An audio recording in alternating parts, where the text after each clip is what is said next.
Hello students. Well, tenses over हो गए हैं। टेंसेस के बाद अब हम एक इस वीडियो को समझते हैं।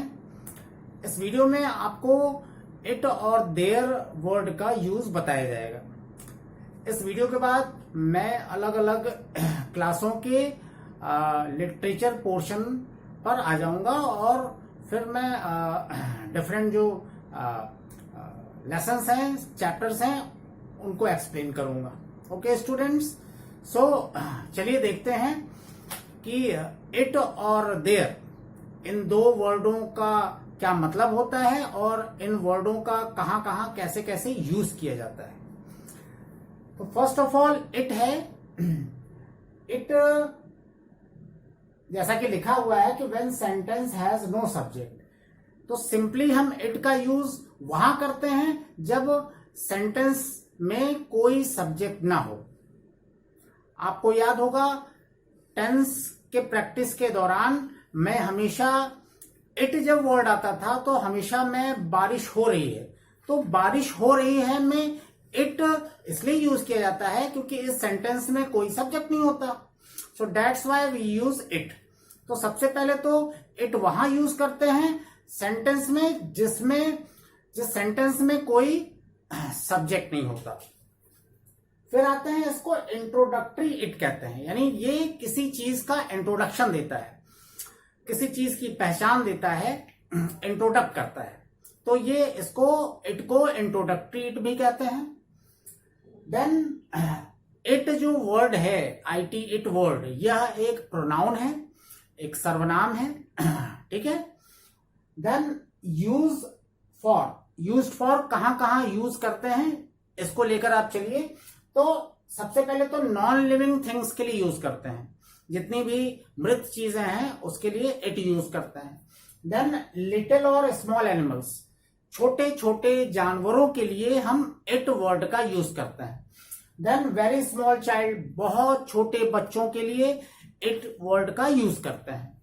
देन फिर लास्ट में जो आता है टाइम, समय के लिए हम इट का यूज करते हैं। समय में जैसे डे का नाम आ गया, कोई डेट आ गया, कोई मंथ आ गया, या ईयर आ गया, या कोई सीजन आ गया। तो इन तमाम सर्कमस्टेंसेस में, परिस्थितियों में टाइम के लिए हम इट का यूज करते हैं।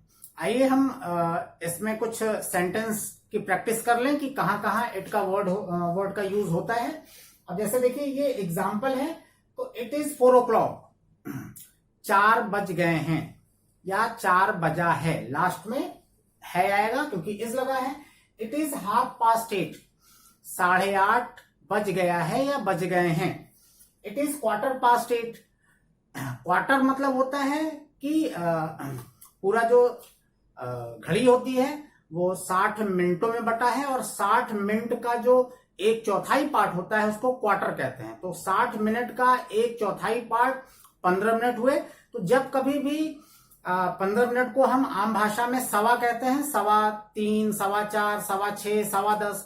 तो सवा का मतलब होता है कि 15 मिनट गुजर गए। तो जब कभी भी हमें 15 मिनट गुजार कर बोलना होता है तो हम पास्ट बोलते हैं। अब 15 मिनट गुजारना है तो क्वार्टर पास्ट, या जितना बजकर 15 मिनट गुजरा क्वार्टर।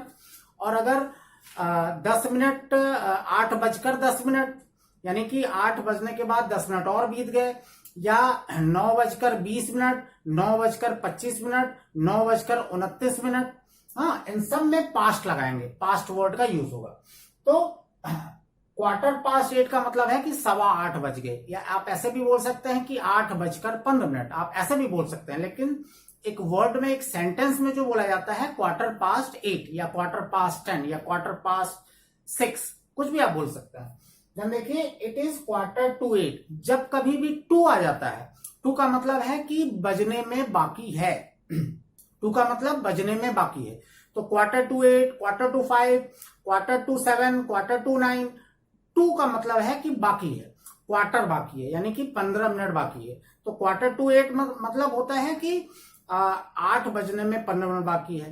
7:45, 10 बजने में 15 मिनट बाकी है। 1:45 1 बजने में 15 मिनट बाकी है, तो Q2 जब आ जाएगा इट मीन्स कि 15 मिनट बाकी है, अब चाहे जितने बजने में।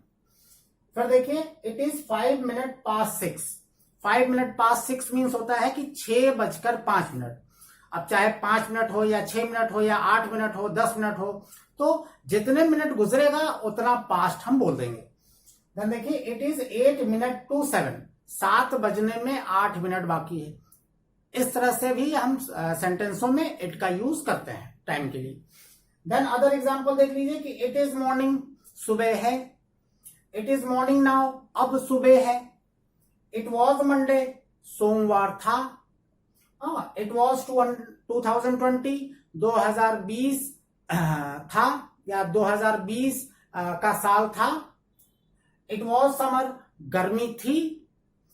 It is very hot today, आज बहुत गर्मी है या आज बहुत गर्म है। It was midnight, mid day या मिडनाइट, आधी रात और अर्धरात्रि जिसको कहते हैं, तो मिड डे दोपहर था। इट वॉज मिडनाइट या mid day. It was moonlit night, चांद रात था या चांद रात है, इज लगा देंगे है हो जाएगा और वॉज लगा देंगे था हो जाएगा। तो स्टूडेंट्स इस तरह से हम इट का यूज करते हैं। आपको डेली स्पीकिंग सेंटेंसों में इट का यूज टाइम के लिए ज्यादा करना पड़ता है।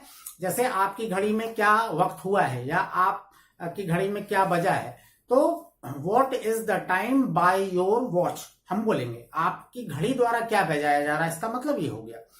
तो टाइम से रिलेटेड जितने भी सेंटेंस हैं ज्यादातर उसके लिए यूज करते हैं। देन नॉन लिविंग थिंग के लिए इट यूज करते हैं, या बहुत ही छोटे जानवरों के लिए हम इट का यूज करते हैं, या छोटे बच्चों के लिए इट का यूज करते हैं। तो इट का यूज यहां तक इन सेंटेंसों में किया जाता है।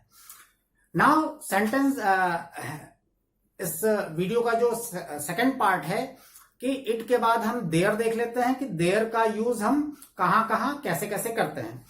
तो look at here, use of their literal meaning पे आ जाते हैं। लिटरल मीन्स शाब्दिक, है ना।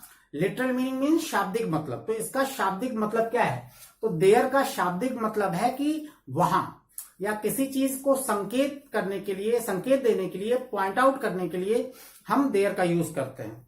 तो देयर का लिटरल मीनिंग जो है वो वहां है। देन आते हैं एडवर्ब। देयर वर्ड एक एडवर्ब है। एडवर्ब आप जानते हैं कि सहायक क्रिया। वर्ब किस तरह से काम करता है उसके लिए एक वर्ड होता है एडवर्ब। सहायक क्रिया इसको हिंदी में कहते हैं, ये एक एडवर्ब है। देन आते हैं, एक सेंटेंस हम ले लेते हैं कि एक लड़का है। एक लड़का है सेंटेंस हिंदी में तो देखने में शब्द और अर्थ की बनावट सही सही लगती है कि भाई एक लड़का है, बट जैसे ही हम इसको इंग्लिश में ट्रांसलेशन करेंगे कि अ बॉय इज या ए बॉय इज, तो इंग्लिश में जब इसको ट्रांसलेट करेंगे तो इंग्लिश में जो सेंटेंस हमें मिल रहा है उससे ये पता चलता है कि ए बॉय इज मीनिंग की दृष्टि से या फिर जो बनावट है, जो संरचना है, जो कॉम्पोजिशन है, जो सेंटेंस की बनावट है, उसके अकॉर्डिंग ये सेंटेंस सही नहीं है। ए बॉय इज, तो कोई एक वर्ड होना चाहिए जिसको हम कॉम्प्लीमेंट कहते हैं। कॉम्प्लीमेंट याद रखिएगा, COMPLIMENT, ये वाला वर्ड नहीं यूज करना है। इट मीन्स होता है कि आप किसी को शुभकामना देते हैं। जब COMPLEMENT कॉम्प्लीमेंट ये वाला वर्ड यूज करते हैं, उसको हिंदी में पूरक कहते हैं। तो पूरक का मतलब है कि किसी चीज को पूरा करने वाला है, कंप्लीट करने वाला। तो ऐसे सेंटेंसों में एक हम कॉम्प्लीमेंट का यूज करते हैं, एक शब्द का यूज करते हैं कॉम्प्लीमेंट के रूप में। अब जैसे देखिए, देयर इज अ बॉय, अगर ये आता है तो सेंटेंस पूरा दिखाई देता है, मतलब अर्थ की दृष्टि से भी और बनावट की दृष्टि से भी पूरा नजर आता है। तो ऐसे या इस तरह के सेंटेंसों के लिए हम देयर यूज करते हैं। अब देखिए, यूज ऑफ देयर, देयर का यूज जो है पर्टिकुलर प्लेस के लिए, किसी खास जगह के लिए हम देयर का यूज करते हैं कि वहां, यहां, वहां, या फिर मोर देन वन सब्जेक्ट। जब एक से ज्यादा सब्जेक्ट हो, एक से ज्यादा सब्जेक्ट के लिए हम बात करें तब हम देयर यूज करते हैं। देन इन्फिनिट पर्सन, कोई पर्सन इन्फिनिट है या जो फिक्स नहीं है या फिर जो निश्चित नहीं है पर्सन, उसके लिए हम देयर का यूज करते हैं। फिर पोजीशन ऑफ थिंग, किसी चीज की पोजीशन बताने के लिए हम देयर का यूज करते हैं। देन किसी चीज के एग्जिस्टेंस या प्रेजेंस दिखाने के लिए कि भाई वो कोई भी चीज यहां है वहां है, उसके लिए हम देयर का यूज करते हैं। आइए हम कुछ सेंटेंसों की प्रैक्टिस कर लें या जान लें। एग्जाम्पल देखिए, देयर इज अ बॉय, एक लड़का है। देयर वॉज अ किंग, एक राजा था। There will be a king, एक राजा होगा। There is a boy there, वहां एक लड़का है। There is a book on the table, table पर एक बुक है। और कुछ और एग्जाम्पल देख लेते हैं कि there were 10 boys in the school, school में 10 लड़के हैं या थे। There should be peace in our country, हमारे देश में शांति होनी चाहिए। There is nothing in his mind, उसके दिमाग में कुछ नहीं है। There are 4 elephants in my village, मेरे गांव में 4 हाथी हैं। तो इस तरह के सेंटेंसों में देयर यूज करते हैं। सो स्टूडेंट, ये रहा इट और देयर। इसमें आपको जो कुछ भी समझ में नहीं आता है आप मुझे क्वेश्चन करेंगे, क्वेरी करेंगे। इससे रिलेटेड देयर और इट वर्ड का यूज इंग्लिश के ट्रांसलेशन बनाने में अक्सर आपको जरूरत पड़ती रहती है। सो इस रीजन से मैंने देयर और इट का आपको मीनिंग बताया और कहां कहां यूज होता है ये बताया। अब हम वीडियो के अगले भाग में मींस नेक्स्ट वीडियो में हम आपको अलग अलग क्लासों के लिटरेचर पोर्शन पर आकर बात करेंगे। Okay, thank you students.